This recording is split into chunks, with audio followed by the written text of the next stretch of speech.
Isang sigaw. Iyon ang gumising kay Marco. Hindi sigaw ng gulat, kundi sigaw ng purong hindi sinalang takot. Tila pinunit nito ang manipis na tela ng umaga sa baryo Matanglawin. Isang lugar na dapat sana ay payapa. Agad siyang napabalikwas mula sa pagkahiga sa lumang papag. Ang init ng probinsya ay nanuot na sa kanyang balat. Ngunit ang narinig niya ay nagdulot ng kakaibang lamig sa kanyang batok. "Lia, Eliza." Tawag niya. Ang boses ay bahagyang paos. Mula sa kabilang kwarto, narinig niya ang kaluskos. Sumilip siya at nakita ang dalawa niyang pinsan, naggising na rin. Ang mga mata ay nanlalaki sa pagtataka. Si Lia, 16 anyos at may dalang kapusukan ng kabataan, ay nakatayo na. Si Eliza naman, ang bunso sa kanilang tatlo, ay nakaupo sa gilid ng kama. Yakap ang kanyang unan na tila iyon ang kanyang kalasag. "Kuya Marco, ano yun?" tanong ni Lia. May halong kaba at kaunting pananabik sa kanyang boses. "Hindi ko alam. Manatili lang kayo rito," utos ni Marco, habang mabilis na isinusuot ang kanyang tsinelas. Ngunit alam niyang hindi sila susunod. Ang bakasyong ito ay ideya niya, isang paraan para makatakas sila sa ingay ng Maynila at para maranasan ng mga pinsan niya ang simpleng buhay na kinalakihan ng kanilang mga magulang. Hindi niya inasahan na sasalubungin sila ng ganito. Paglabas niya ng bahay, ang amoy ng bagong lutong sinangag mula sa kusina ni Lola Elara ay hinaluan ng tensyon sa hangin. Ilang kapitbahay na rin ang naglalabasan. Ang mga muka ay nagpapakita ng parehong pag-aalala. Ang kanilang mga mata ay iisa lang ang direksyong tinitingnan. Ang malawak na tubuhan na nakapalibot sa kanilang baryo. Doon nanggaling ang sigaw. "Marco, apo, huwag ka nang pumunta doon!" Sigaw ng kanyang lola mula sa may pinto ng kusina. Ngunit huli na. Nagsimula nang maglakad si Marco at alam niyang nakasunod na sa likuran niya sina Lia at Eliza. Sinundan nila ang mga nag-uumpukang tao. Ang kanilang mga paa ay lumulubog sa mamasa-masang lupa. Ang mga tubo na mas matangkad pa sa kanya ay tila mga tahimik na testigo sa kung anuman ang nangyari. Habang papalapit, naririnig niya ang mga bulungan, mga hagulgol at mga dasal na hindi magkaintindihan. Isang babae ang humahagulgol, pilit na pinapakalma ng isang matandang lalaki. "Si Isabel, ang anak ko." Itinulak ni Marco ang sarili papasok sa umpukan habang pilit na hinaharangan sina Lia at Eliza sa likod niya. "Diyan lang kayo," mariin niyang sabi. At pagkatapos, nakita niya ito, nakahandusay sa lupa sa isang maliit na espasyo sa gitna ng mga tubo, ang isang dalaga. Nakaputing bestida ito, na ngayon ay may bahid na ng lupa. Ang kanyang mga mata ay dilat na dilat, nakatitig sa walang kulay na langit. Ang kanyang balat ay sobrang putla, na parabang sinipsip ang lahat ng dugo mula sa kanyang katawan. Siyang may Isabel. Nakita nila siya kahapon sa may maliit na tindahan. Masaya itong nakikipagkwentuhan habang bumibili ng suka. Ngayon, wala na ang ngiti sa kanyang mga labi. Bilang isang medical student, may kung anong nagudyok kay Marco na lumapit. May mali, may hindi tama.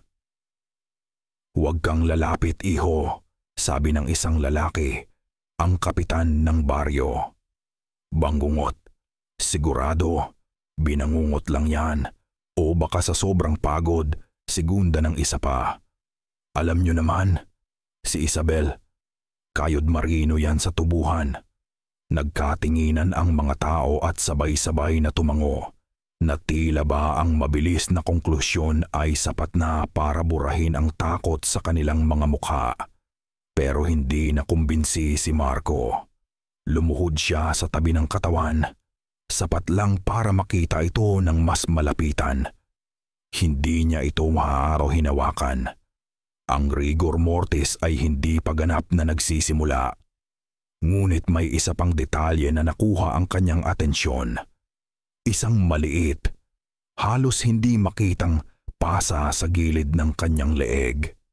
Hindi ito pasa mula sa pagkakabagok. Iba ito, mas pino. "Kapitan," sabi ni Marco, itinuturo ang marka. "Hindi po yan mukhang ordinaryo. Dapat po siguro itawag natin ito sa mga pulis sa bayan." Tiningnan siya ng kapitan. Isang tingin na may halong inis at pagkaawa. "Iho, taga Maynila ka. Hindi mo alam ang mga bagay-bagay dito. May mga nangyayari sa lupaing ito na mas mabuting hayaan na lang." Bago pa man makasagot si Marco, isang kamay ang humawak ng mahigpit sa kanyang braso. "Marco, halika na."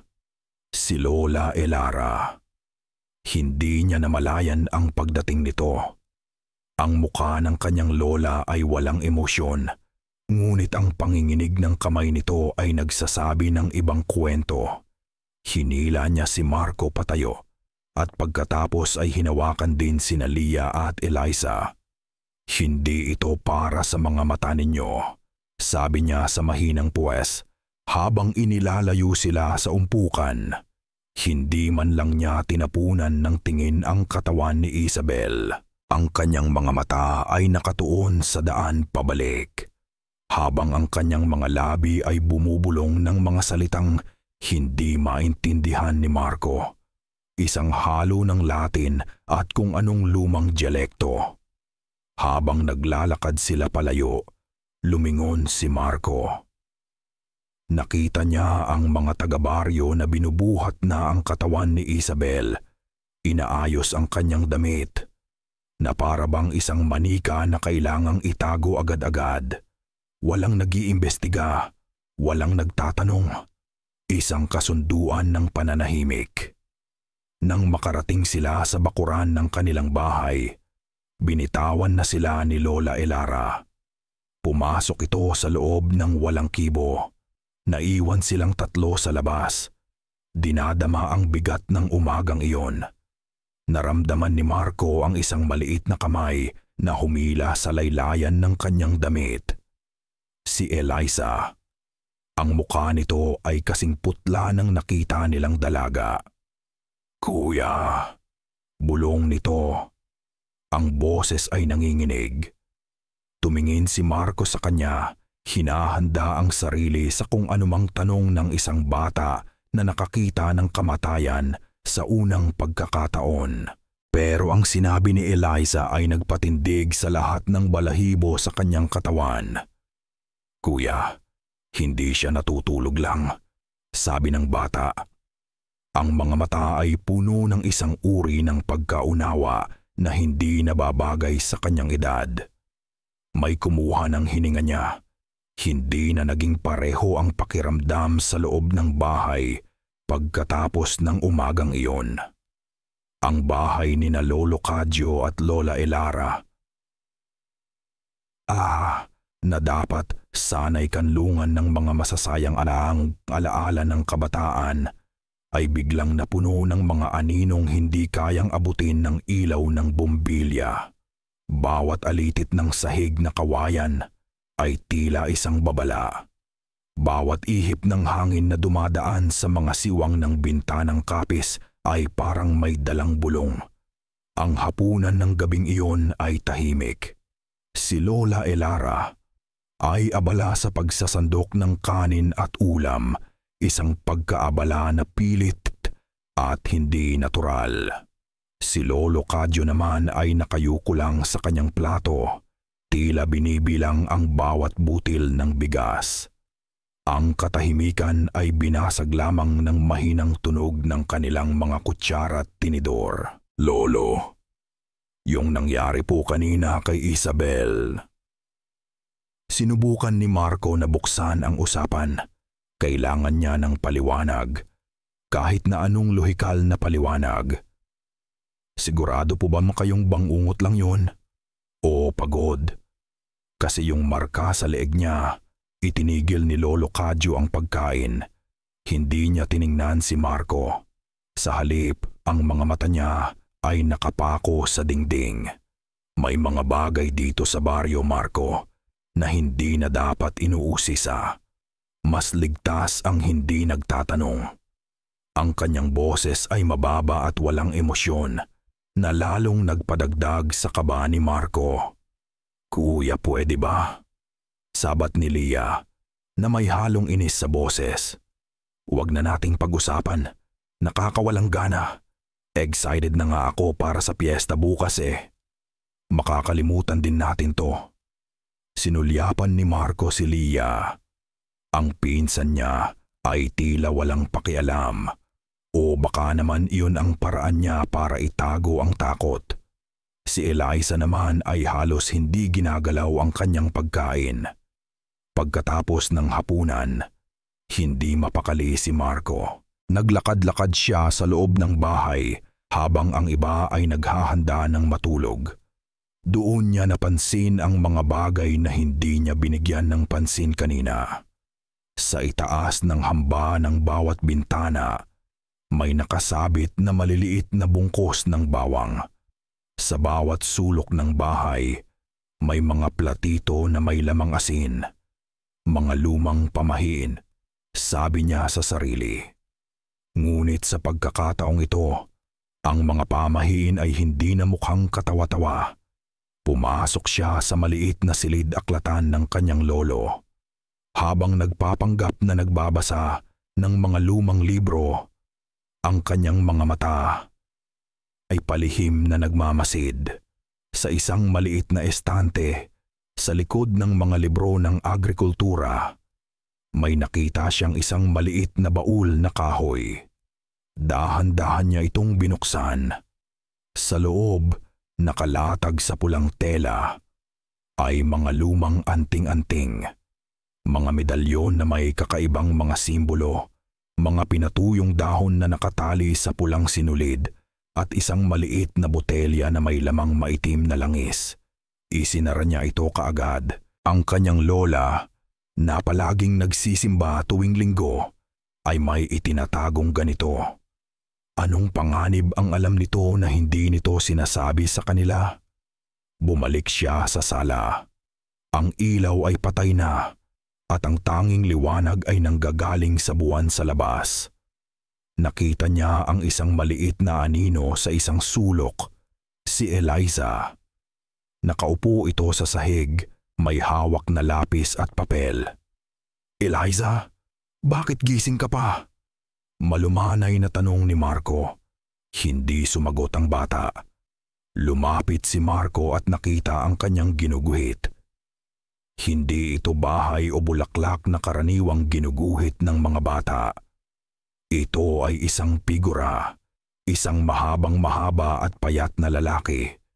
Itim lang lahat, parang isang anino na nagkatawang tao, walang mukha. Ngunit mayroon itong mga mata, dalawang bilog na kulay pula na tila nagniningas sa papel. At ang aninong ito ay nakatayo sa likuran ng isa pang figura. Isang babae na may mahabang buhok. Isang babaeng kamukhang-kamukha ni Lia. Naramdaman ni Marco ang panlalamig ng kanyang tiyan. Ano yan, Eliza? Sino yang ginuguhit mo? Tumingin si Eliza sa kanya. Ang mga mata ay seryoso at walang bahid ng pagkabata. Yung lalaking nakatingin kay Ate Lia, simpleng sagot nito. Bago pa man makapagtanong muli si Marco, isang boses ang tumawag mula sa kwarto. Eliza, matulog ka na. Si Lola Elara. Mabilis na itinago ni Eliza ang kanyang papel at tumakbo papasok sa kwarto. Naiwan si Marco sa dilim, ang isip ay gulong-gulo. Nang gabing iyon, nahirapan siyang matulog. Ang mga imahe ng araw na iyon ay pabalik-balik sa kanyang isipan. Ang dilat na mga mata ni Isabel, ang pasa sa leeg nito, ang mga bawang sa bintana, at ang nakakatakot na guhit ni Eliza. Pilit niyang sinasabi sa sarili na lahat ay may rasonal na paliwanag. Pagod lang sila. Stress. Imahinasyon ng bata. Nang malapit na siyang managinip, isang tunog ang pumukaw sa kanya. Isang kaluskos. Marahan. Halos parang kuko ng daga. Ngunit mas mabagal at may ritmo. Pinakiramdaman niya nang gagaling ito sa ilalim ng sahig na kawayan mula sa direksyon ng kwarto kung saan natutulog sina Leah at Eliza. Hindi ito tunog ng lumang bahay. Ito ay tunog ng isang bagay na gumagalaw, nagkikiskisan. Dahan-dahan siyang bumangon. Ang tunog ay huminto. Nakiramdam siya muli. Katahimikan. Bumalik siya sa pagkakahiga, sinasabi sa sarili na guni-guni niya lang yon. Ngunit habang nakapikit, hindi niya maalis sa isip ang pakiramdam na mayroong isang bagay sa ilalim nila. Naghihintay at nagmamasid. Kinabukasan, tila binura ng sinag ng araw ang lahat ng bakas ng takot ng nakaraang araw. Ang buong baryo Matanglawin ay abala sa paghahanda para sa taunang piyesta. Ang hangin ay napuno ng amoy ng mga inihaw na pagkain, ng tawanan ng mga bata, at ng tunog ng masayang musika mula sa plaza. Kuya, bilisan mo na. Magsisimula na yung sayawan, sigaw ni Leah mula sa labas ng kwarto ni Marco. Paglabas niya, nakita niya ang kanyang pinsan na suot ang pinakamaganda nitong bestida. Naglagay ito ng kaunting kolorete sa mukha at inilugay ang mahaba at itim nitong buhok. Sa gitna ng simpleng pamumuhay sa baryo, si Leah ay parang isang bulaklak na biglang namukadkad. Kahit si Marco ay hindi maikakaila ang ganda nito. Mag-iingat ka lang doon, Leah, paalala niya, habang isinasara ang butones ng kanyang polo. Ang kaba sa kanyang dibdib ay hindi pa rin nawawala. Huwag kang basta-basta makikipag-usap sa kung sino-sino. Inirapan lang siya ni Leah. Kuya, piyesta to. Hindi burol. Mag-relax ka nga. Sa plaza, ang gabi ay buhay na buhay. Ang mga ilaw na decolor ay nakasabit sa mga puno at ang entablado ay puno ng mga musikero na tumutugtog ng mga lumang kanta. Maraming mga binata ang agad na napatingin kay Leah. Bumubulong sa isa't isa. Si Leah naman ay tila naliligo sa atensyon. Ang kanyang mga mata ay nagniningning sa tuwa. Si Marco ay nakabantay lang mula sa isang tabi. Kasama si Eliza na mahigpit ang kapit sa kanyang kamay. Kahit saan siya lumingon, nakikita niya ang mga mukha ng mga taong kahapon ay nagmamadaling iligpit ang katawan ni Isabel. Ngayon, sila ay nagtatawanan na para bang walang nangyari. Tila isang kolektibong amnesia ang dumapo sa buong baryo. Ilang sandali pa, nahawi ang mga tao sa gitna ng pasabgi. Isang matandang lalaki ang dahan-dahang naglakad papasok. Nakasuot ito ng panangputing kamisa de chino at itim na pantalon. Payat ito, bahagyang kubana, ngunit may awtoridad sa bawat hakbang.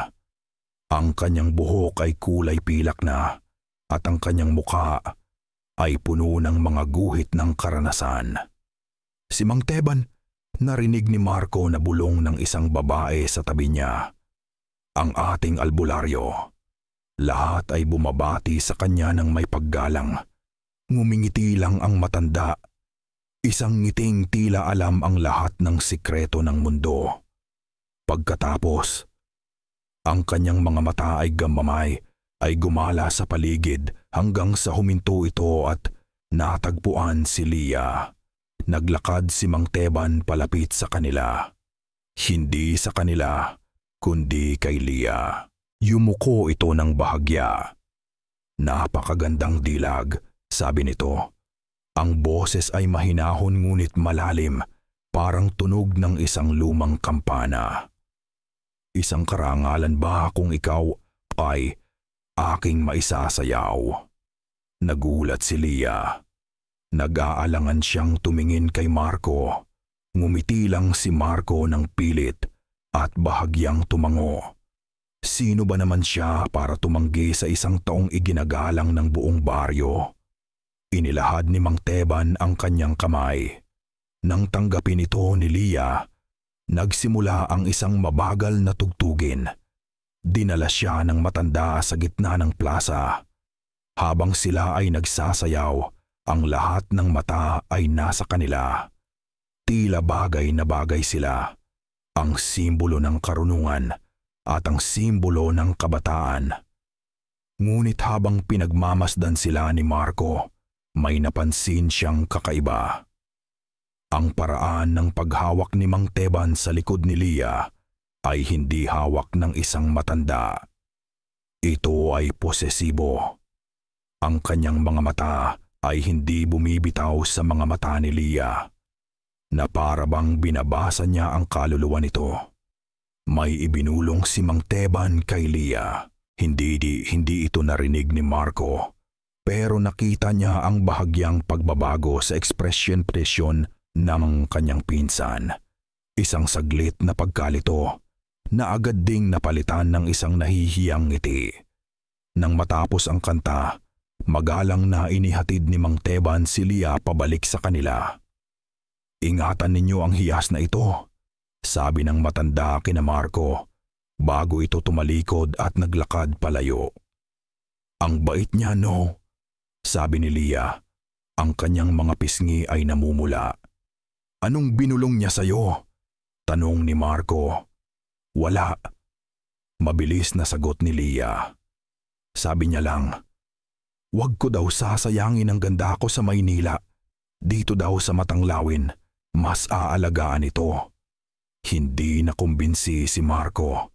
Tila may kulang sa kwento. Nang mag-aya na silang umuwi, biglang napahak. Napahawak si Leah sa braso ni Marco. Kuya, parang nahihilo ako. Napansin ni Marco na bahagya itong namumutla sa kabila ng mga ilaw. Inalalayan niya ito. Hinawakan niya ang kamay nito para suportahan. At doon, naramdaman niya ito, ang kamay ni Leah, na kanina lang ay pununo ng buhay at init, ay sobrang lamig. Kasing lamig ng yelo. Isang lamig na hindi normal, na tila nanggagaling sa kaibuturan ng kanyang mga buto. Ang lamig na naramdaman ni Marco sa kamay ni Leah ay naging simula ng lahat. Kinabukasan, hindi na ito bumangon sa higaan. Nagkaroon ito ng lagnat. Lagnat lang yan, sabi ni Marco sa sarili. Habang dinadama ang noo ng pinsan, hindi naman ganoon kataas. Siguro napagod ka lang sa piyesta kagabi o nahamugan. Bilang isang medical student, sinubukan niyang maging kalmado at analytical. Kumuha siya ng paracetamol at isang basong tubig. Leah, inumin mo to. Umiling si Leah. Ang muka ay nakasubsob sa unan. Ayoko kuya, mapait. Leah, kailangan mo to para bumaba ang lagnat mo, pilit ni Marco. Pero matigas ang pagtanggi nito. Sa buong araw na natili itong matamlay, walang ganang kumain at laging natutulog. Ang kakaiba, ang lagnat ni Leah ay tila may sariling schedule. Sa umaga at hapon, habang matindi ang sikat ng araw, ramdam na ramdam ang init sa kanyang katawan. Ngunit paglubog ng araw at pagpasok ng gabi, bigla itong nawawala na parang bula. At kapag gabi na, ang Leah na matamlay ay naglalaho. Napapalitan ito ng isang Leah na hindi mapakali. Sa unang gabi ng kanyang sakit, Nagising si Marco sa kalagitnaan ng gabi dahil sa uhaw. Pagdaan niya sa sala, natigilan siya, nakita niya si Lia. Nakatayo sa harap ng malaking bintana na nakatanaw sa tubuhan.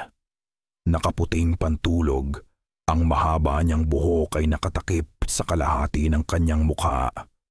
Hindi ito gumagalaw, nakatitig lang ito sa dilim sa labas. "Lia, anong ginagawa mo dyan?" Malumanay na tanong ni Marco. Dahan-dahan itong lumingon. Sa liwanag ng buwan, nakita ni Marco ang mga mata nito. Bukas na bukas, walang kurap, at may kakaibang kinang. "Hindi ako makatulog, kuya. Parang may tumatawag sa akin mula sa labas." Kinilabutan si Marco sa sinabi nito. "Wala yan. Guni-guni mo lang yan dahil sa lagnat mo. Halika na, bumalik ka na sa higaan." Inakay niya ito pabalik sa kwarto. Sumunod naman ito ng walang imik. Kinabukasan, sa oras ng pananghalian, lalong naging malinaw ang pagbabago kay Lia. Nagluto si Lola Elara ng paborito nitong adobo. Ang amoy ng bawang at tuyo ay pumuno sa buong kabahayan. Ngunit nang ilapag ang pagkain sa harap ni Lia, napatakip ito ng ilong. "Ano ba yan, Lola? Ang baho," reklamo nito na may kasamang pandidiri. Nagkatinginan sina Marco at Lola Elara. Mula pagkabata, adobo ang paboritong ulam ni Lia. "Anong babaho, iha?" "Adobo to, dite ito," nagtatakang sabi ng matanda. "Ayoko niyan. Yung amoy, yung bawang, nakakasuka." Halos pasigaw na sabi ni Lia bago tumayo at nagkulong sa kanyang kwarto. Gabi nang muling lumabas si Lia. Gaya ng dati, wala na ang kanyang lagnat. Ngunit mayroon itong kakaibang hinahanap. Naabutan siya ni Marco sa kusina.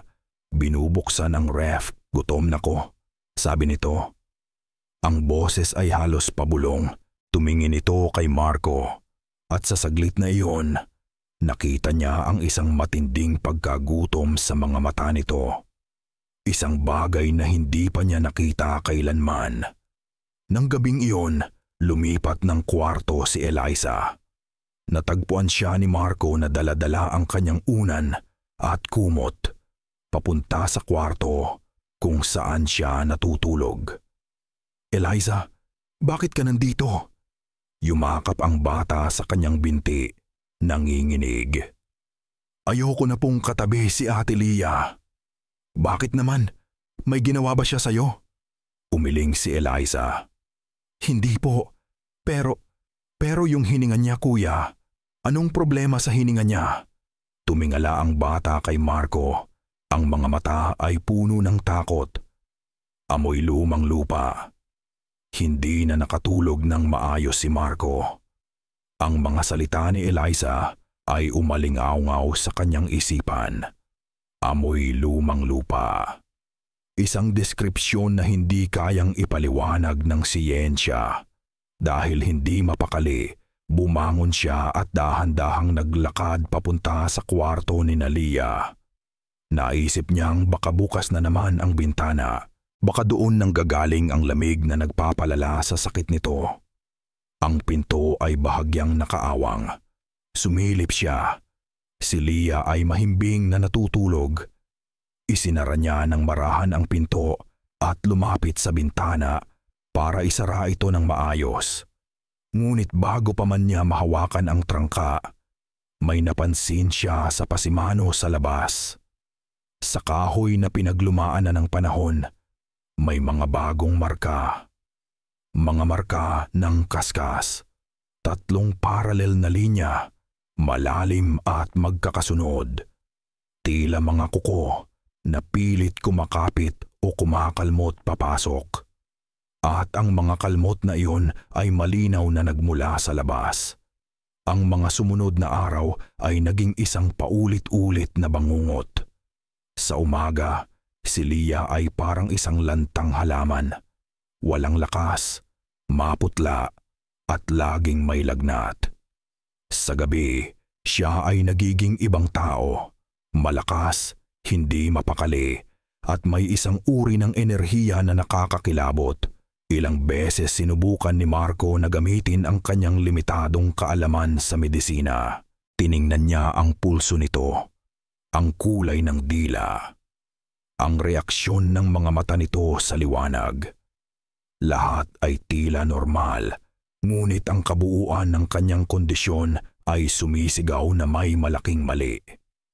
Kailangan na nating dalhin si Lia sa ospital sa bayan, sabi ni Marco isang umaga, pagkatapos muling hindi magtagumpay na pakainin ng pinsan. Umiling si Lola Elara. Ang mga mata ay namumugto na sa pag-aalala at puyat. Hindi siya tatanggapin doon. O kung tanggapin man, hindi nila malalaman kung ano ang gamot.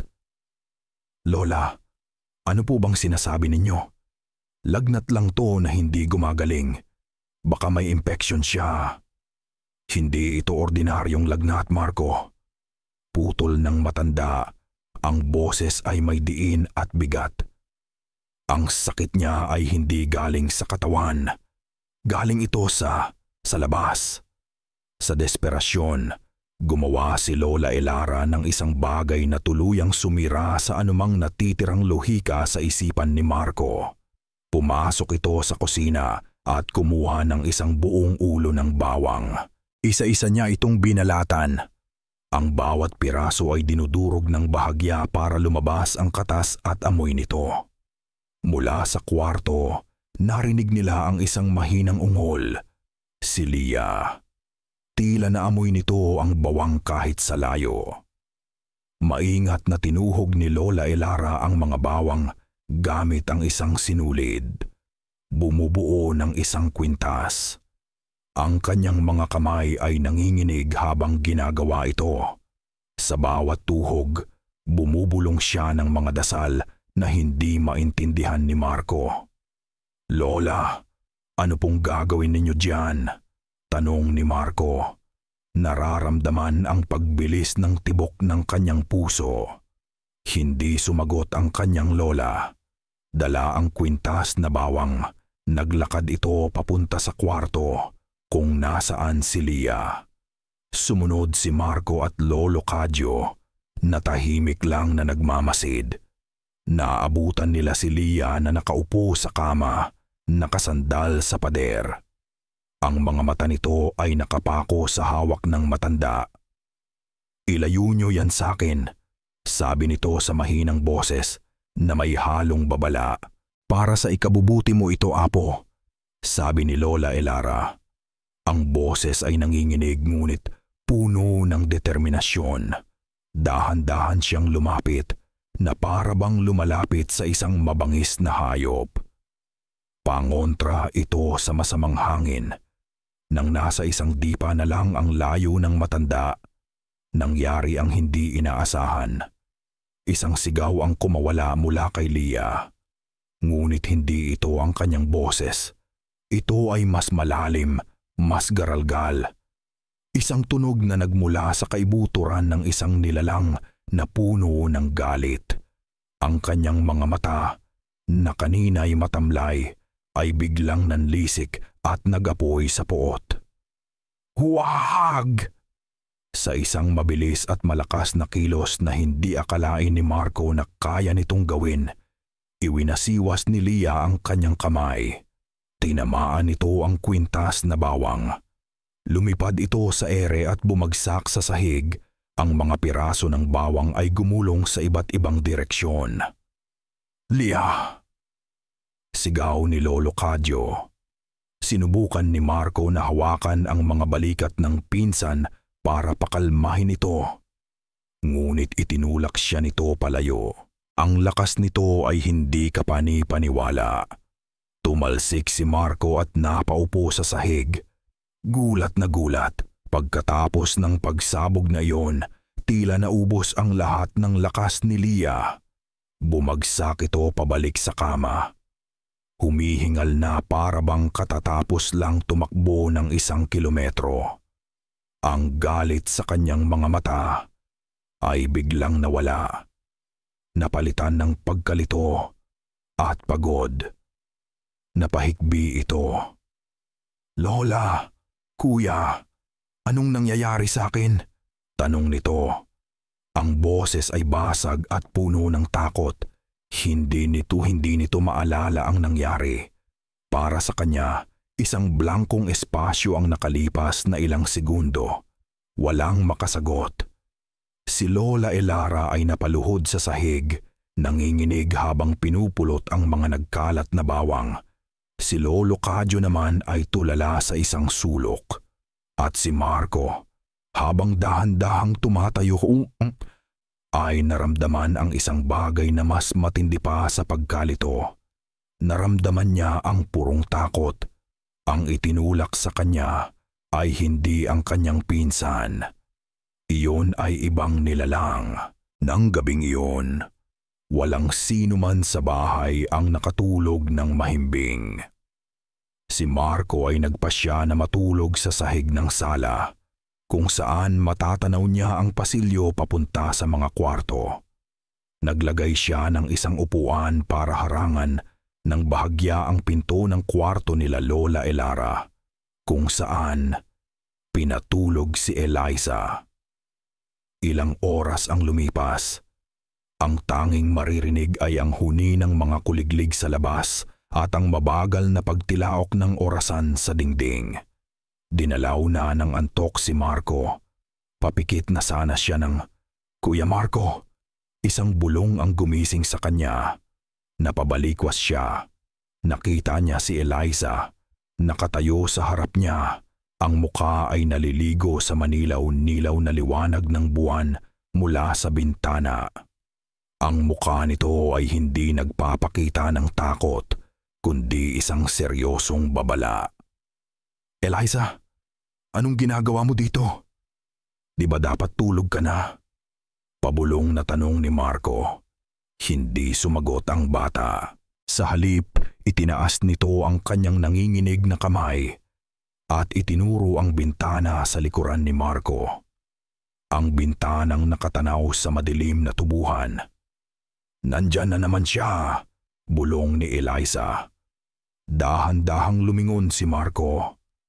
Ang kanyang puso ay kumakarera sa kanyang dibdib. Pinilit niyang aninagin ang dilim sa labas. Sa una, wala siyang nakita kundi ang mga tubo na sumasayaw sa ihip ng hangin. Ngunit pagkatapos, nakita niya ito. Sa gilid ng tubuhan kung saan nagsisimula ang bakuran nila, may isang anino.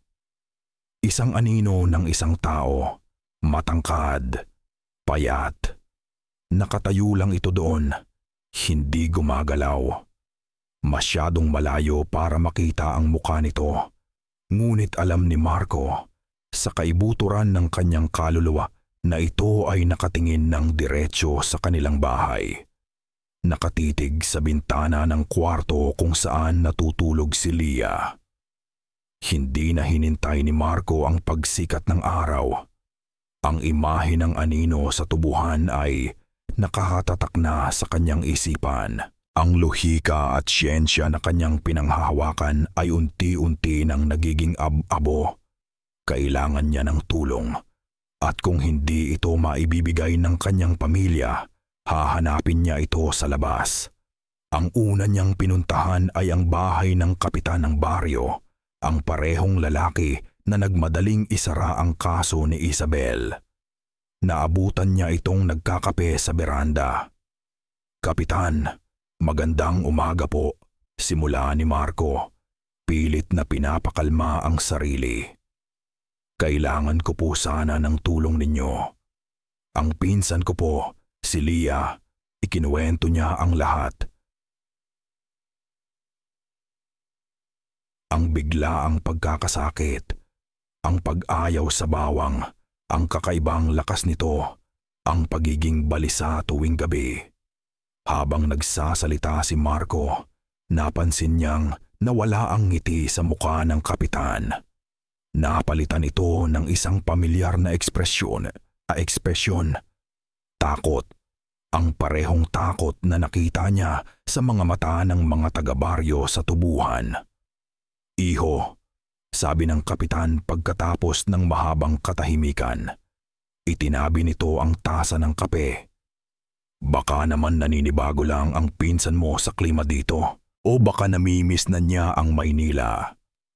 Ganyan talaga ang mga kabataan. Ang mga salita niya ay kalmado, ngunit ang mga mata niya ay hindi makatingin ng diretso kay Marco. Kapitan, hindi po ito simpleng paninibago. May kakaiba po talagang nangyayari," giit ni Marco. Tumayo ang kapitan. "Pasensya ka na, iho, pero marami pa akong kailangang asikasuhin." Tinalikuran siya nito at pumasok sa loob ng bahay. Isang malinaw na pagtatapos sa kanilang usapan. Hindi sumuko si Marco. Nilapitan niya ang ilang mga bahay na malapit sa kanila. Ang resulta ay pare-pareho. Ang iba ay hindi siya pinagbubuksan ng pinto. Ang iba ay nakikinig ngunit pagkatapos ay sasabihing wala silang alam. Sabay sara ng kanilang mga bintana. Para siyang may dalang sakit na nakakahawa na iniiwasan ng lahat. Habang naglalakad siya sa isang makitid na eskinita, isang matandang babae na nagwawalis sa harap ng kanyang bakuran ang napatingin sa kanya. Dumura ito sa lupa nang dumaan si Marco at mula sa gilid ng kanyang mga labi, narinig niya ang isang salita na binulong nito na parang lason. "Sumpa." Kinilabutan si Marco. Ang salitang iyon, hindi na ito isang simpleng pamahiin. Ito ay isang hatol.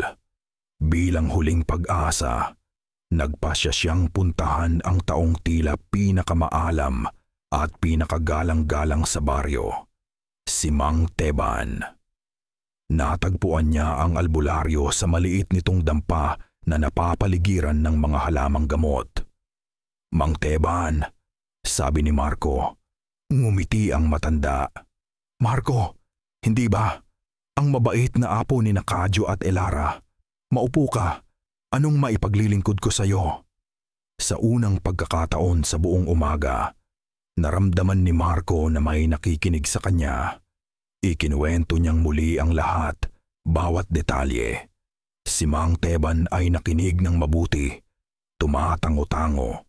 Ang kanyang mukha ay nagpapakita ng malalim na pag-unawa at simpatiya. "Kawawang bata," sabi ni Mang Teban nang matapos si Marco. "Ang mga sintomas na sinasabi mo, hindi ito ordinaryong sakit. May mga espiritu sa lupaing ito, iho. Mga ligaw na kaluluwa na minsan ay kumakapit sa mga may mahinang depensa, lalo na sa mga dalagang katulad ng iyong pinsan." May magagawa po ba tayo?" tanong ni Marco. Ang kanyang boses ay puno ng pag-asa. "Maaari," sabi ng matanda. "Ngunit kailangan nating pag-aralan. Huwag kang mag-alala. Ako mismo ang titingin sa kanya. Sabihin mo sa iyong lolo at lola, ako na ang bahala." Gumaan ang pakiramdam ni Marco. Sa wakas, may pag-asa. Nagpasalamat siya ng husto at nagpaalam. Habang pabalik na siya sa kanilang bahay, pagod ngunit may bagong pag-asa.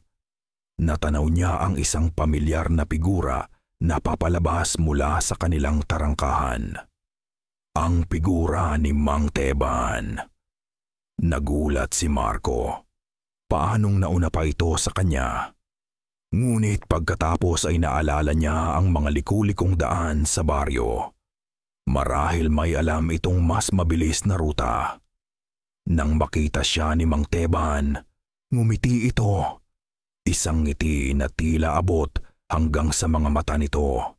Ngunit sa pagkakataong ito, sa ilalim ng sikat ng araw, ang ngiting iyon ay hindi nagdulot ng kapanatagan kay Marco. Nagdulot ito ng matinding kilabot. Ito ay isang ngiting may pag-aari.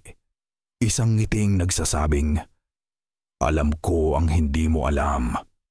Isang ngiti ng isang mangangasong katatapos lang bisitahin ang kanyang bihag. "Nauna na ako sa iyo, iho," sabi ni Mang Teban. Tinapik siya sa balikat. "Inimbitahan ako ng iyong lolo Kadyo. Huwag kang mag-alala. Nasa mabuting mga kamay na ang iyong pinsan." At habang naglalakad palayo ang matanda, naiwan si Marco na nakatayo sa gitna ng daan.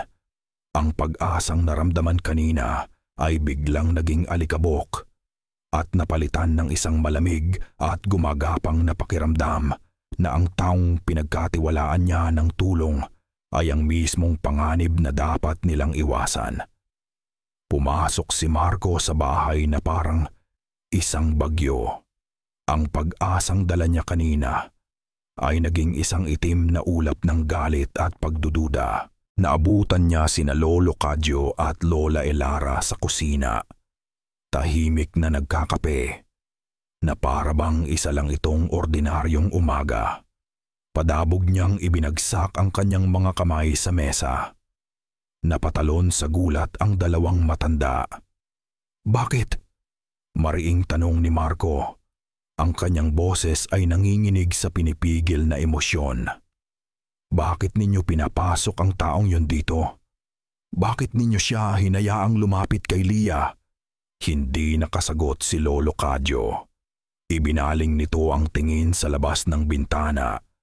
Tila may mas interesanting bagay sa mga dahon ng saging kaysa sa sarili niyang apo. "Marco, apo, huminahon ka." Sinubukang magpaliwanag ni Lola Elara. "Huminahon?" Putol ni Marco. Ang boses niya ay tumaas na. "Paano ako hihinahon, Lola? Nilapitan ko ang buong baryo, ang kapitan, ang mga kapitbahay. Lahat sila. Parang may dumaang multo kapag binabanggit ko ang pangalan ni Lia. Lahat sila takot. At kayo, alam ninyo kung bakit. Sabihin ninyo sa akin ang totoo." Ang katahimikan na sumunod ay mas mabigat pa kaysa sa mga sigaw ni Marco. Ang tanging maririnig ay ang huni ng isang langaw na paikot-ikot sa ere. Nagsimulang mamasa ang mga mata ng matanda. Tiningnan niya ang kanyang asawa, isang tingin na nagmamakaawa. Ngunit si Lolo Kadyo ay nanatiling parang isang rebultong bato. "Lola, please." Pagmamakaawa ni Marco, ang kanyang galit ay napalitan ng desperasyon. "Kailangan kong malaman, ano si Mang Teban at ano ang nangyayari sa pinsan ko." Bumagsak ang balikat ni Lola Elara. Isang malalim na buntong hininga ang kumawala sa kanya. Kasama nito ang lahat ng sikretong matagal na niyang itinatago. Sunod-sunod na pumatak ang mga luha sa kanyang mga pisngi. Ang pangalan niya ay hindi Teban. Simula ng matanda sa nanginginig na boses, iyon ay isang anino lamang na kanyang isinusuot. Ang nilalang na iyon, ito ay isang dangga. "Dangga?" ulit ni Marco. Ang salita ay banyaga sa kanyang pandinig, isang uri ng aswang, pagpapatuloy ng kanyang lola. Mas matanda pa kaysa sa baryong ito. Hindi ito simpleng kumakain ng laman o sumisipsip ng dugo. Ang dangga ay nagnanakaw ng hininga, ng buhay, at ipinapasa ang kanyang sumpa sa iba. Napaupo si Marco. Ang kanyang mga tuhod ay biglang nanghina. Matagal na panahon na ang nakalipas, kwento ng matanda. Ang mga mata ay nakatingin sa malayo na parabang binabalikan ang isang madilim na kasaysayan. Ang mga ninuno ng baryo Matanglawin ay gumawa ng isang kasunduan sa lahi ng dangga. Isang kasunduan na isinulat sa dugo. Kasunduan? Kapalit ng masaganang ani, malusog na mga hayop at proteksyon mula sa sakit at taggutom. Bawat 7 taon, kailangan ng dangga ng isang alay. Huminto ang matanda at napahikbi.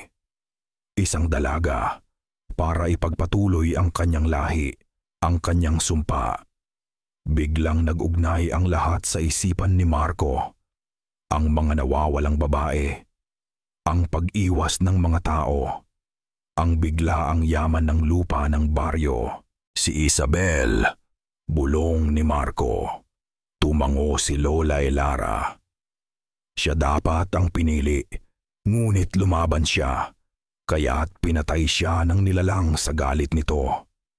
Kailangan nito ng kapalit bago matapos ang siklo. At sa piyesta, nakita nito si Lia. Ang hangin ay tila nawala sa baga ni Marco. Ang sayaw, hindi iyon isang simpleng sayaw. Iyon ay isang pagpili, isang pagmamarka sa kanyang biktima. Kaya ang buong baryo, alam nila? Tanong ni Marco, hindi makapaniwala. Ang katahimikan ni Lolo Cadyo ang sumagot para sa kanya. Ang pagkakasala sa mukha nito ay hindi maitatago. Tumingin si Marco sa kanyang lola. Ang huling hibla ng pag-asa ay kumakapit sa kanyang boses. Kailangan nating lumaban. Humingi tayo ng tulong sa pulis. Umalis tayo dito. Umiling si Lola Elara, ang kanyang mukha ay basang-basa na sa luha. Ang kanyang mga salita ay tila mga pako na ipinupukpok sa kabaong ng kanilang pag-asa. Hindi natin siya malalabanan mag-isa. Sabi niya sa basag na boses, ang buong baryo, sila ang kakampi niya. May mali. Alam ni Lia na may mali sa kanya, ngunit hindi niya ito maintindihan. Ang kanyang mundo ay naging isang lugar ng matinding pagkakaiba.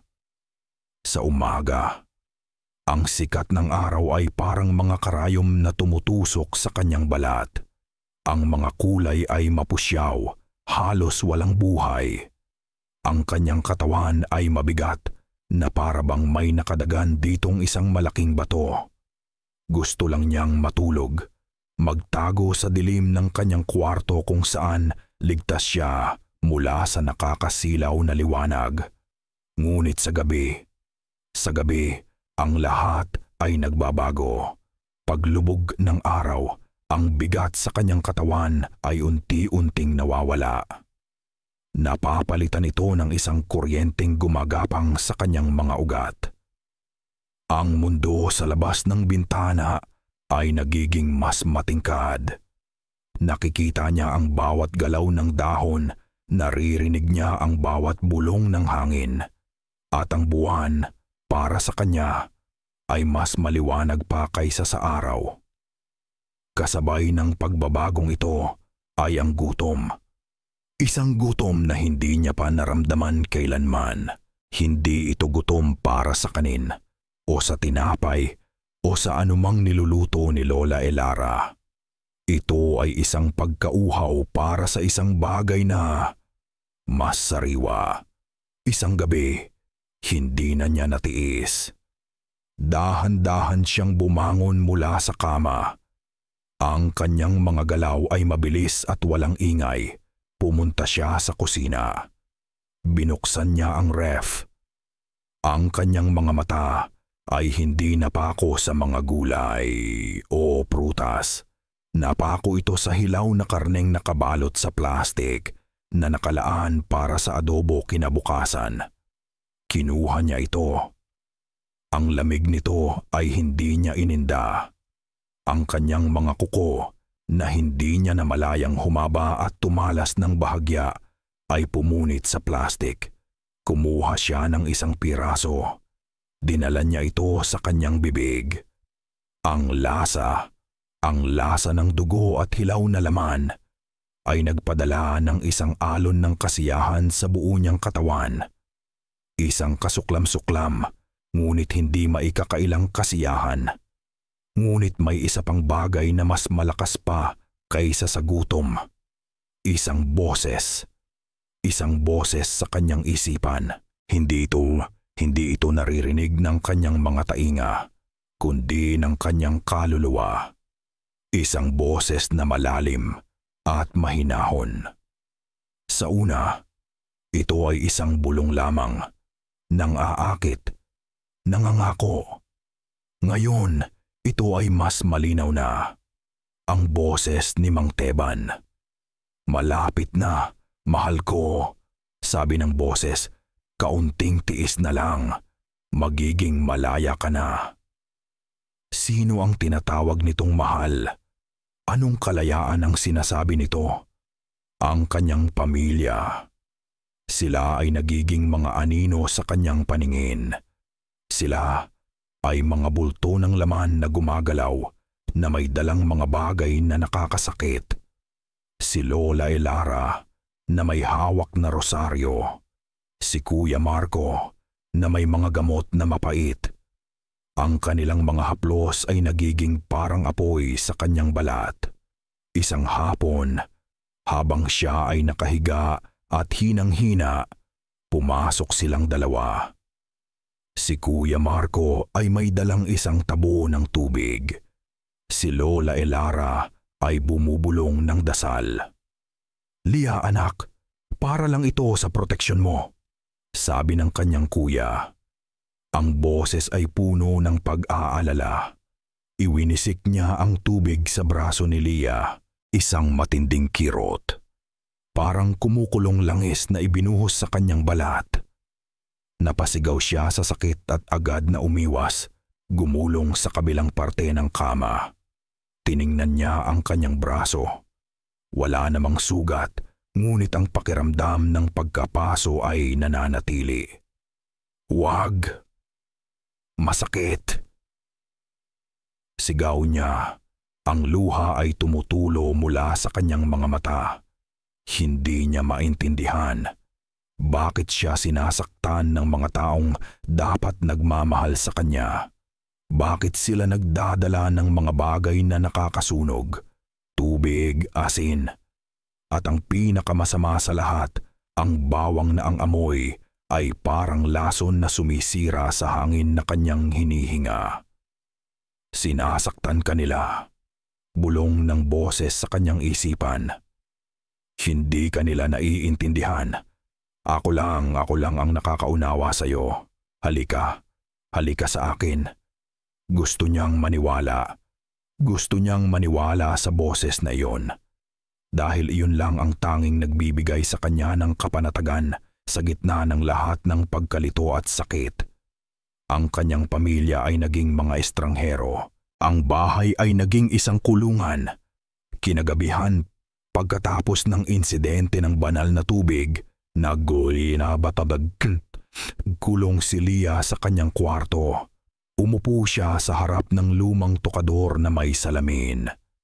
Matagal niyang tinitigan ang kanyang refleksyon. Ang kanyang mukha ay maputla, ang kanyang mga mata ay may maitim na bilog sa ilalim, ngunit may bago. May kakaiba. Habang nakatitig siya, tila nagbago ang ilaw sa kwarto. Ang kanyang refleksyon ay nagsimulang mag-iba ng anyo. Parang isang imahe sa tubig na ginulo. Ang kanyang mga mata, tila humahaba ang mga ito at ang kulay ay nagiging mas matingkad, mas pula. Ang kanyang bibig, ang kanyang mga labi ay tila umuurong at ang kanyang mga ngipin ay tila tumutulis at ang nanggiti.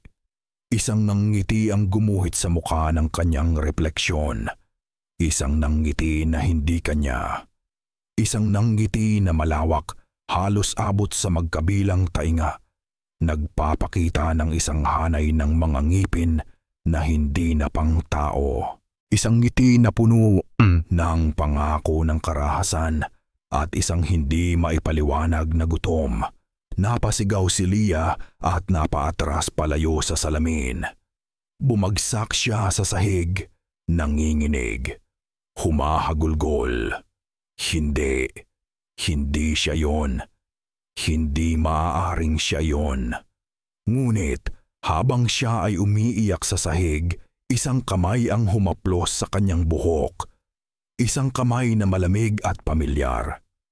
Ang boses ay muling bumulong, hindi na sa kanyang isipan, kundi sa mismong hangin sa loob ng kwarto, malinaw na malinaw. Huwag kang matakot, mahal ko. Iyan ang tunay mong ganda. Tumingala si Leah. Walang tao. Mag-isa lang siya sa kwarto. Ngunit ang amoy ng lupa at nabulok na mga dahon ay nanatili. At ang pakiramdam ng malamig na haplos ay nanatili sa kanyang buhok, isang paalala na hindi na talaga siya nag-iisa. Ang bahay ay naging isang isla sa gitna ng isang dagat ng puot. Nang gabing iyon, walang kuryente. Tila sinadya.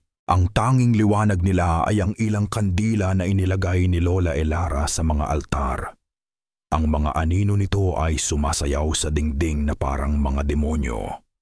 Sa labas, ang karaniwang huni ng kuliglig ay napalitan ng isang nakakabinging katahimikan, isang katahimikang naghihintay. Alam ni Marco na darating sila at dumating nga sila. Hindi ito nagsimula sa isang katok. Nagsimula ito sa pag-iilaw. Isa-isang sumulpot ang mga liwanag sa di kalayuan, mga liwanag mula sa mga sulo, gumagapang sa kadiliman na parang isang kawan ng mga alitap-tap na may masamang hangarin. Kasunod ng mga ilaw ay ang mga anino ng mga lalaking may hawak na itak at bolo. Maya-maya lang, napaligiran na ang kanilang bahay. "Kadyo! Elara! Lumabas kayo!" Isang boses ang sumigaw mula sa labas. Boses iyon ng kapitan. Hinigpitan ni Marco ang hawak sa isang piraso ng kahoy na nakuha niya sa kusina. Ito ay isang kawaawang armas laban sa isang dosenang kalalakihan. Ngunit iyon lang ang mayroon siya. "Huwag, Marco!" Pigil ni Lolo Kadyo. Ang boses ay pagod at talunan. Naglakad ito papunta sa pinto. "Lolo, ano pong ginagawa ninyo?" Sigaw ni Marco.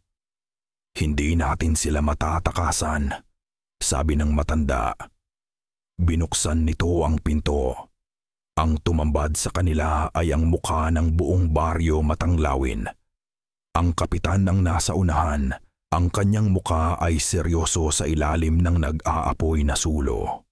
Sa likod niya ay ang mga lalaking kahapon lang ay kaibigan at kapitbahay nila. Ngayon, ang mga mata nila ay malamig at walang awa. "Kadyo, alam mo na kung bakit kami naparito," sabi ng kapitan. "Ang lupa ay humihingi na ng kapalit. Nagagalit na ito. Kailangan nating ibigay ang hinihingi nito para sa kapakanan ng lahat." "Wala kayong karapatan," sigaw ni Marco, humakbang sa harap ng kanyang lolo. "Hindi ninyo siya makukuha." "Bata," sabi ng kapitan, umismid. "Wala kang alam. Isang buhay lang ang hinihingi, kapalit ng buhay nating lahat. Hindi ito pagpatay. Isa itong alay. Tumigil ka." "Kadyo," pagpapatuloy ng kapitan. Hindi pinapansin si Marco. Ang kanyang mga mata ay nakapako sa matanda. "Naaalala mo ba ang kapatid mong si Amalia? Alam mo na ito ang tanging paraan. Ganito noon at ganito pa rin ngayon." Sa pagbanggit ng pangalang iyon, isang bagay ang nabasag sa loob ni Lolo Kadyo. Napayuko ito. Ang kanyang mga balikat ay nanghina. Ang pagkakasala na matagal na niyang dinadala ay biglang bumaha sa kanyang mukha. "Patawarin mo ko, Apo," bulong nito, hindi makatingin kay Marco.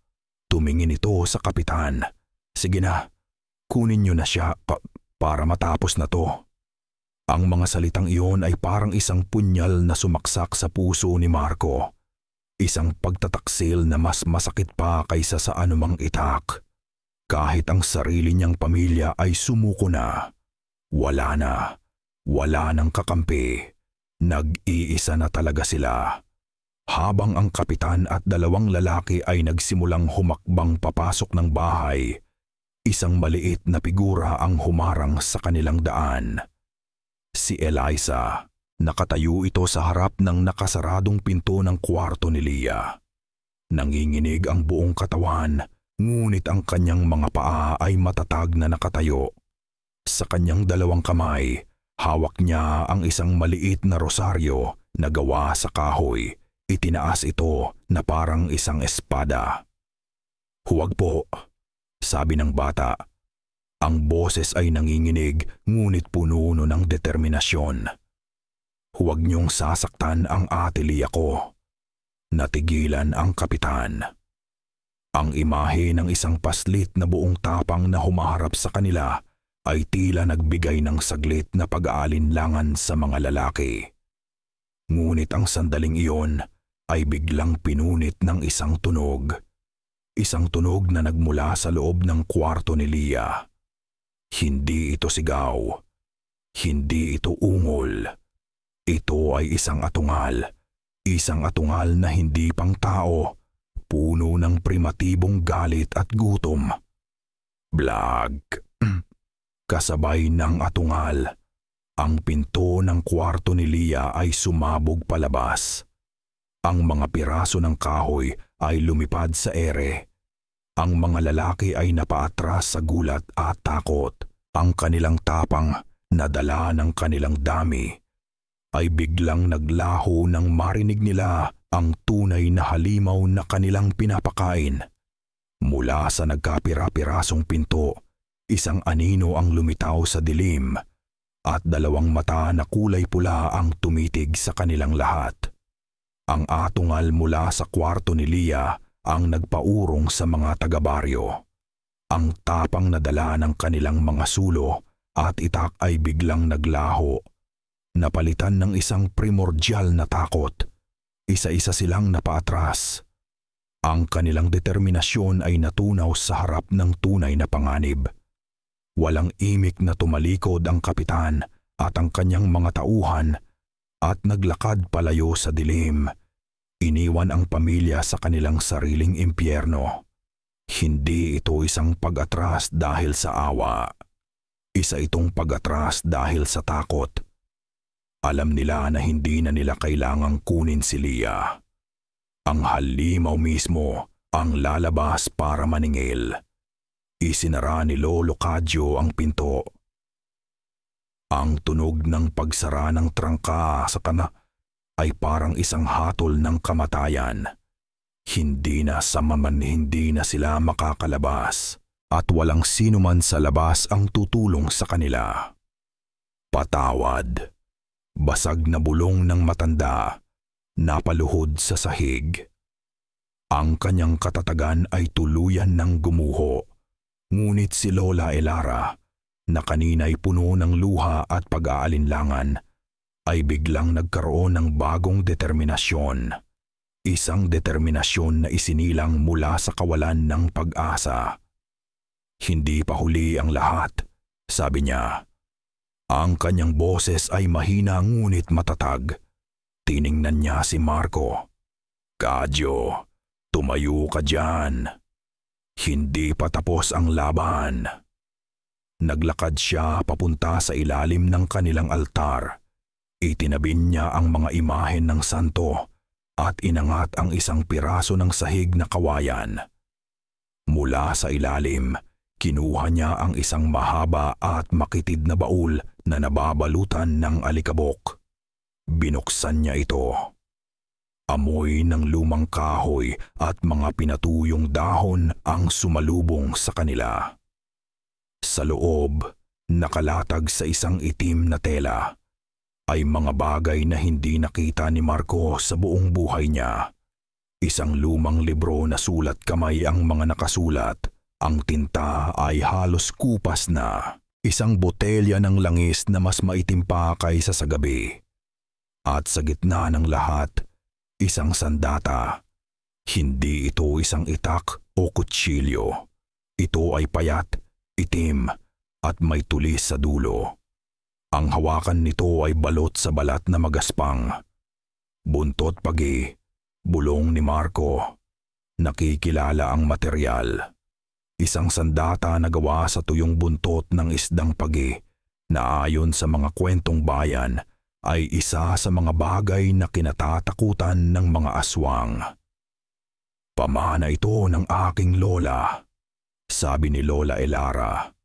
Iniabot ang buntot pagi kay Marco. Ang kanyang mga kamay ay hindi na nanginginig. Sabi niya, gamitin ko lang ito kung wala ng ibang pag-asa. Inabot ni Marco ang sandata. Ito ay magaan ngunit matibay sa kanyang kamay. Hindi sapat ang sandata, Marco. Pagpapatuloy ng matanda. Ibinigay niya ang lumang libro kay Eliza. Eliza, apo ang aklat na ito. May mga orasyon dito na kailangan mong basahin. Huwag na huwag kang hihinto. Kahit anong marinig o makita mo. Ikaw ang magiging pader natin. Tumingin siya kay Lolo Cadyo. At ikaw, Cadyo. Alam mo ang gagawin. Ang asin at ang abo. Tila nagising mula sa kanyang pagkakasala. Tumayo si Lolo Cadyo. May bagong apoy sa kanyang mga mata. Ang apoy ng isang taong gustong itama ang kanyang mga pagkakamali. Kumuha siya ng isang bayong ng asin mula sa kusina at isang supot ng abo mula sa pinaglutuan. Nagsimula silang magtrabaho bilang isang unit. Si Lolo Cadyo ay naglagay ng tuloy-tuloy na linya ng asin at abo sa harap ng lahat ng pinto at bintana. Si Lola Elara naman ay binasbasan ang bawat sulok ng bahay gamit ang maitim na langis. Si Eliza, sa gitna ng sala, ay binuksan ang libro at nagsimulang bumasa sa mahinang boses. Ang mga salita ay sinauna at kakaiba. Si Marco naman ay pinagmasdan ang buntot pagi. Hinawakan niya ang tulis nito. Ito ang kanyang tanging pag-asa para iligtas si Lia. Lolo, paano ito gamitin? Tanong niya. Tiningnan siya ni Lolo Cadyo. Ang muka ay seryoso. Diretso sa puso. Isang saksak lang ang kailangan. Iyon lang ang papatay sa kanya. Habang abala sila sa paghahanda, ang mga ingay mula sa kwarto ni Lia ay huminto. Naging tahimik ang lahat. Pagkatapos, tumunog ang lumang orasan sa dingding. Hating gabi. Kasabay ng huling tunog ng kampana, biglang namatay ang lahat ng kandila na para bang sinadyang hipan ng isang hindi nakikitang bibig. Ang tanging liwanag na natira ay ang maninipis na sinag ng buwan na tumatagos sa mga siwang ng bintana. At sa labas, ang lahat ng tunog ng kalikasan, ang mga kuliglig, ang mga palaka, ang mga ibon sa gabi, ay biglang tumahimik. Isang nakakabinging katahimikan ang bumalot sa paligid. Alam ni Marco na nandyan na siya. Naghihintay. Ang katahimikan ay pinunit ng isang tunog.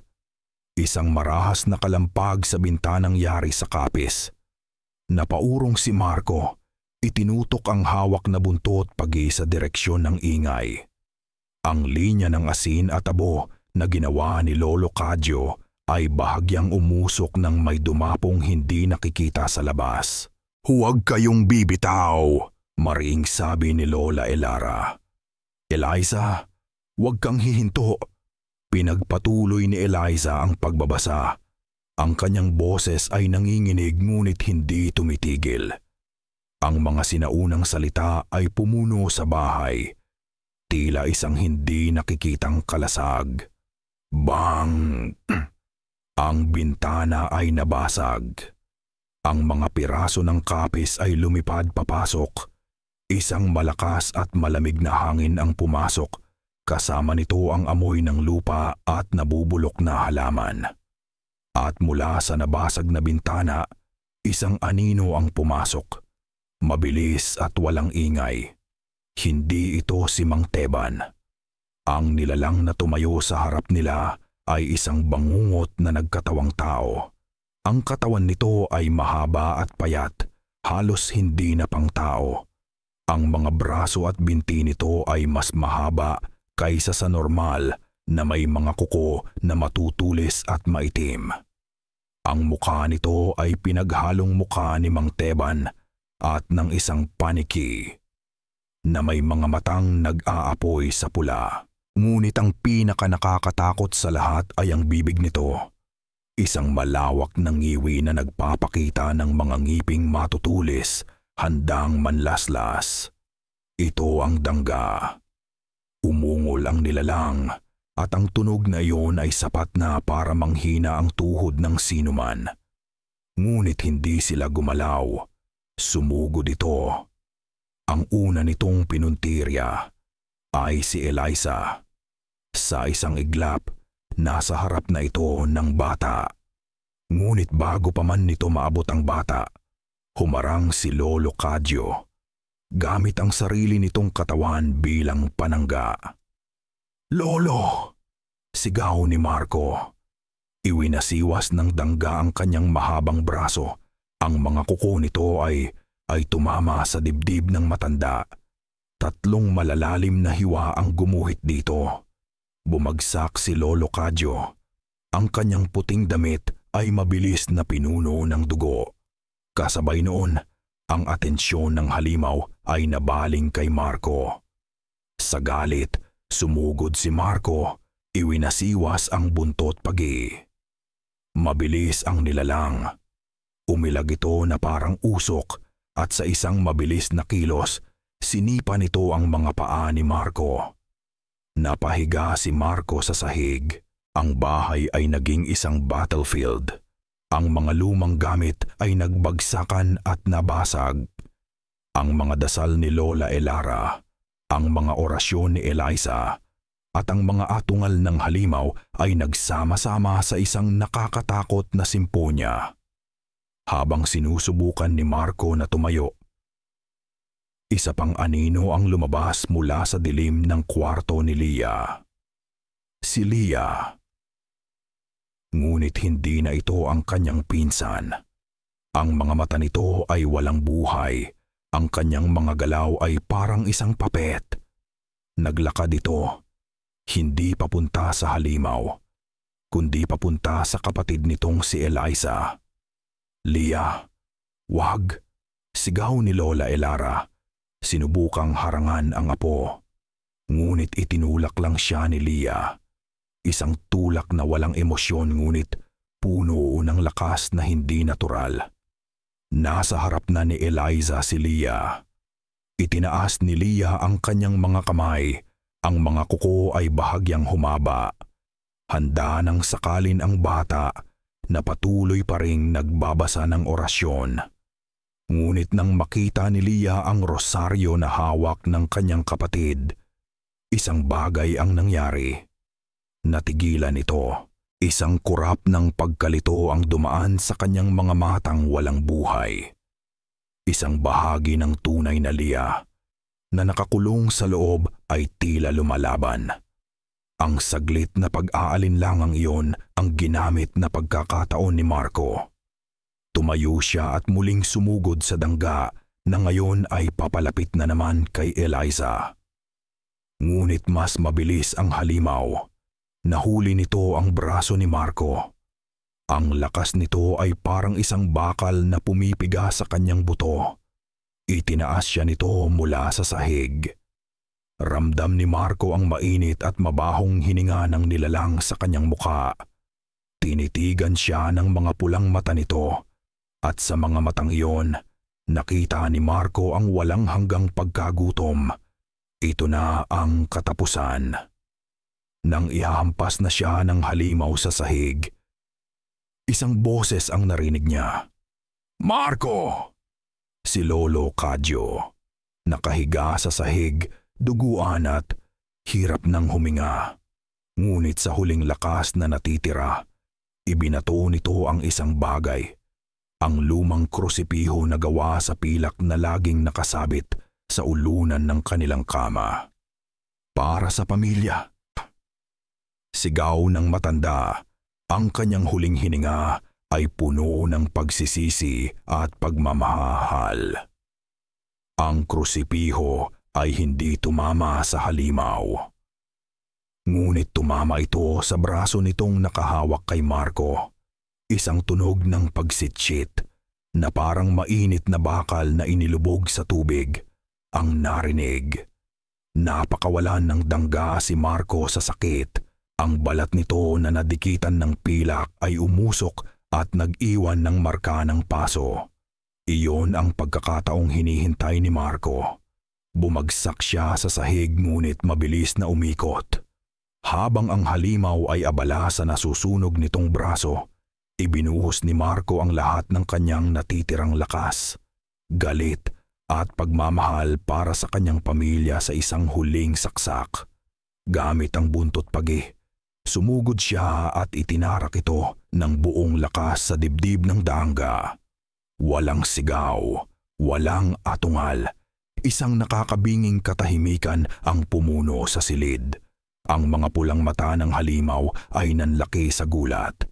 Dahan-dahan itong tumingin sa nakatarak na sandata sa kanyang dibdib at pagkatapos ay tumingin kay Marco. Sa isang saglit, ang anyo ng halimaw ay naglaho at ang nakita ni Marco ay ang mukha ni Mang Teban, puno ng pagtataka at pagkatalo. Pagkatapos, nagsimula itong maging abo.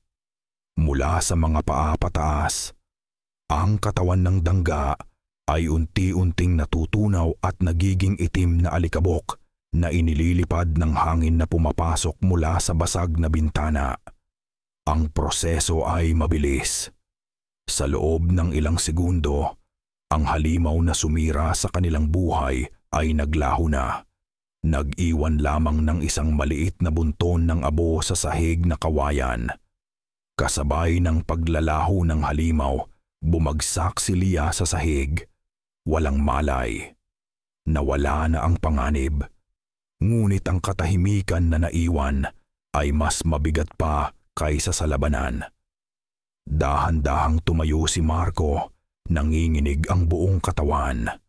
Lumapit siya sa kanyang lolo. "Lolo," ngumiti si Lolo Cadyo, isang ngiting may halong sakit at kapayapaan. Itinaas nito ang kanyang kamay at hinaplos ang pisngi ni Marco. "Patawad sa lahat," bulong nito. At pagkatapos, ang kamay nito ay bumagsak. Ang huling hininga ay kumawala mula sa kanyang mga labi. Ang mga mata nito ay nanatiling nakabukas, nakatitig sa kisame na parabang nakikita nito ang isang bagay na hindi nila nakikita. Marahil ay isang kapatawaran o isang pagsalubong mula sa kapatid na matagal na niyang pinagkasalahan. Wala na si Lolo Cadyo. Isang hagulgol ang pumuno sa bahay. Nagmula ito kay Lola Elara na gumapang palapit sa katawan ng kanyang asawa. Niyakap ito ng mahigpit na parabang sa paraang iyon ay maibabalik pa niya ang buhay nito.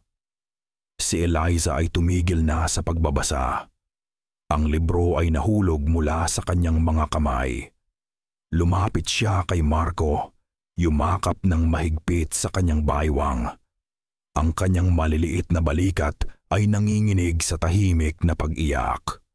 Nakatayo si Marco sa gitna ng pagkawasak, ang basag na bintana, ang mga nagkalat na gamit, ang abo ng isang halimaw, at ang dugo ng kanyang sariling lolo sa sahig na kawayan. Tumingin siya kay Lia, na nakahandusay at walang malay. Pagkatapos ay sa kanyang lola na humahagulgol at sa kanyang kapatid na naghahanap ng kanlungan sa kanya. Nanalo sila. Ngunit sa pagkakataong iyon, ang pakiramdam ay hindi tagumpay. Ang pakiramdam ay isang pagkatalo na napakatindi. Ang unang sinag ng araw ay pumasok sa basag na bintana hindi nagdadala ng pag-asa, kundi ng isang malupit na liwanag na naglantad sa lahat ng pinsala. Ang abo ng halimaw ay tinatangay na ng marahang hangin. Ang dugo sa sahig na kawayan ay nagsisimula ng matuyo at mangitim. Walang nagsalita. Ang tanging maririnig ay ang mahinang pag-iyak ni Lola Elara. Nayakap-yakap pa rin ang katawan ni Lolo Cadyo. Ilang sandali pa, gumalaw si Lia. Dahan-dahan itong umupo. Ang mga mata ay puno ng pagkalito. Hinawakan niya ang kanyang ulo. "Kuya, anong nangyari? Parang ang sama ng panaginip ko." Tiningnan siya ni Marco. Wala na ang bakas ng halimaw sa kanyang mukha. Ang kanyang mga mata ay normal na muli. Ngunit mayroong isang bagong bakante sa mga ito. Isang anino ng isang karanasang hindi na niya kailanman lubusang maaalala. Ngunit hindi rin lubusang malilimutan. Hindi sumagot si Marco. Sa halip, tumayo siya. Naglakad siya papunta sa kanilang mga kwarto. Kinuha niya ang kanilang mga bag. Naintindihan agad ni Lola Elara ang ibig niyang sabihin. Dahan-dahan, pinakawalan niya ang kanyang asawa. Hinalikan niya ito sa noo sa huling pagkakataon. Isang tahimik na pamamaalam. Tumayo siya, ang kanyang mukha ay parang isang maskara ng pighati. Kinuha niya ang kamay ni Eliza at nagsimula na ring mag-impake ng ilang mga damit. Walang usapan. Walang tanong. Lahat sila ay kumikilos na parang mga anino sa loob ng bahay na iyon. Ang bahay na dati puno ng buhay ay isa na ngayong libingan. Paglabas nila ng bahay, dala ang kanilang mga gamit. Ang araw ay sumisikat na. Nakita nila ang mga taga-baryo, nakatayo sa di kalayuan, nagmamasid. Ang kanilang mga mukha ay hindi nagpapakita ng simpatiya, kundi ng isang halong takot, kahihiyan, at marahil isang pasasalamat na sila ang nagbayad ng halaga. Walang lumapit. Walang nagsalita. Isinakay ni Marco ang kanyang pamilya sa lumang owner-type jeep ng kanyang lolo. Si Lola Elara at Eliza ay sa likod. Si Lia na nanghihina pa rin ay sa tabi niya. Nang buksan niya ang makina, ang tunog nito ay tila isang sigaw ng paglaya sa gitna ng katahimikan ng umaga. Habang paalis sila, tiningnan ni Marco ang baryo Matanglawin mula sa kanyang side mirror. Ang mga bahay, ang mga puno, ang tubuhan na kumitil sa napakaraming buhay. Iiwan na nila ang lahat ng iyon. Pagkatapos, ibinaling niya ang tingin sa rearview mirror para tingnan ang kalagayan ni Lia. Nahuli niya ang mga mata nito. At sa isang saglit, sa ilalim ng liwanag ng umaga, nanumpa si Marco na nakita niya ito. Isang saglit na kislap, isang maliit, halos hindi makitang kislap na kulay pula sa gitna ng kanyang mga mata. Nawala rin ito kaagad. Ngumiti si Lia sa kanya, isang nangiting pagod. "Kuya, saan tayo pupunta?" "Malayo," sagot ni Marco. Ang kanyang mga kamay ay humigpit sa manibela. "Malayo dito." "Kaya sa to." Epilogue POV. Ni Marco, ilang taon ang nakalipas. Hindi na kami bumalik. Ang baryo Matanglawin ay isa na lamang masamang alaala. Isang kwentong hindi ko na isinasalaysay kanino man. Si Lola Elara ay pumanaw 2 taon pagkatapos noon. Sinabi ng doktor na dahil sa katandaan, ngunit alam ko na namatay siya dahil sa wasak na puso. Kami na lang ni Lia at Eliza ang natira. Itinaguyod ko sila.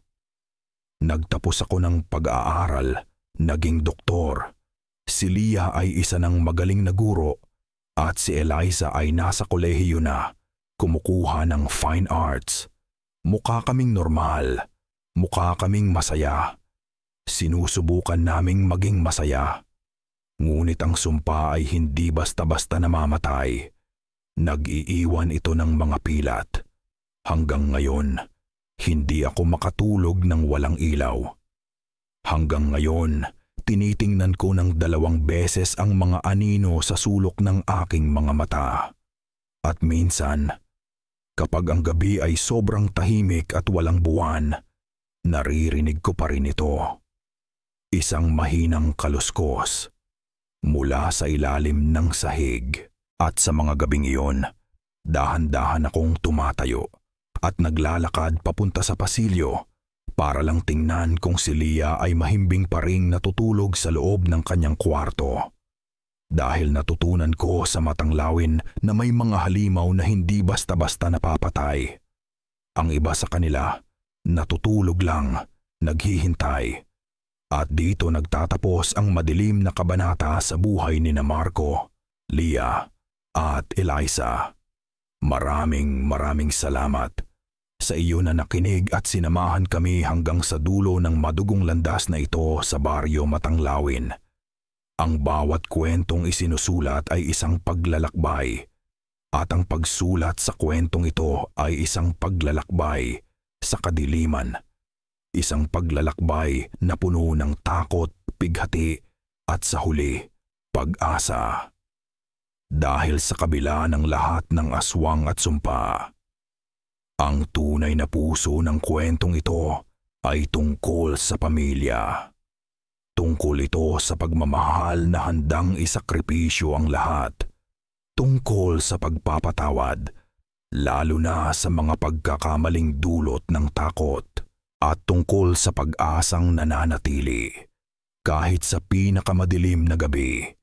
Isang paalala na ang pinakamatibay na panalangin ay ang pagmamahal na inaalay natin sa isa't isa. Kaya't muli, mula sa kaibuturan ng aking puso, salamat sa iyong pakikinig. Nais naming marinig ang inyong saloobin. Ano ang tumatak sa inyo sa kwentong ito? Anong aral ang inyong napulot? Mag-iwan lang kayo ng komento sa ibaba. Hanggang sa susunod nating paglalakbay sa mundo ng kababalaghan, ito ang inyong lingkod na laging magpapaalala na ang pinakamalaking halimaw ay hindi laging nagtatago sa dilim.